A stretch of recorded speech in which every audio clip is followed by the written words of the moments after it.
M'ha agradat molt l'enclavament, perquè conec el Penedès, però penso que hi ha molts Penedès, no? I aquesta profunditat d'entrar cap a l'interior, trobar un mosaic de vinya, d'olivera, d'ametllers, un entorn on bufa molt el vent, com es pot comprovar, amb molta tranquil·litat, i una casa que és exemple de sostenibilitat, i no per tema de màrqueting, sinó per realitat, no?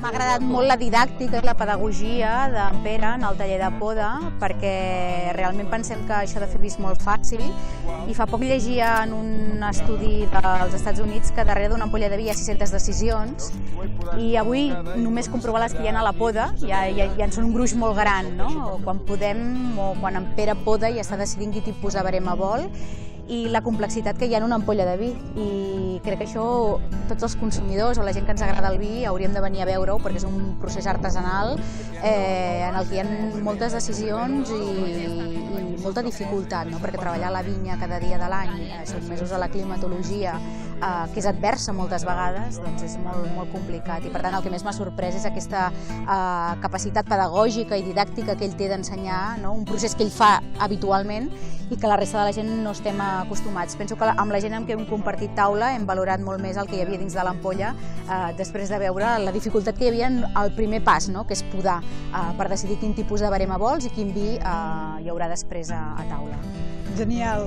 M'ho han dit així com molt ràpid, jo no sabia ben bé on venia, sí que m'han explicat que era contacte amb la natura, però ho trobo una experiència molt didàctica per conèixer molt bé el Penedès i lliga des de la natura fins a la taula i a la boca.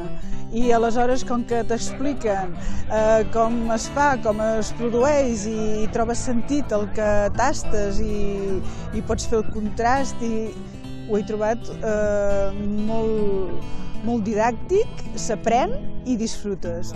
Bueno, és que els calçots eren boníssims, perquè es pelaven molt bé, diguéssim, no?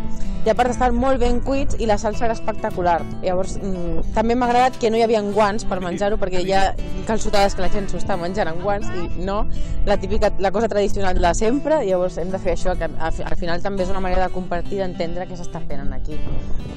De conya. Ha estat formidable. He vingut 3 vegades ja a la Masia Llagostera i és un espai únic on qualsevol activitat que munten és especial. En definitiva, un lloc ideal per venir a passar uns dies i gaudir d'aquest espai únic, jo crec, al Penedès.